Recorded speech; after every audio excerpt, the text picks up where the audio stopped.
তোমরা আমাকে এখান থেকে নিয়ে যাও, আমি আর তোমাদের জ্বালাবো না। আমার এখানে কষ্ট হয়। লক্ষ্মী মেয়ে, প্লিজ এভাবে কেঁদো না। তুমি ভয় পেও না, আমি তোমার পাশে আছি। আমরা সবাই তোমাকে হেল্প করব। কি হয়েছে সব একটু বলো আমাকে, ঠিক আছে? শুধু আমার সাথে একটু শেয়ার করো কি হয়েছে তোমাকে।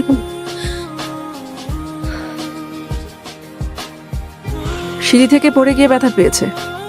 এত স্পাইগি করার তো কিছু নেই।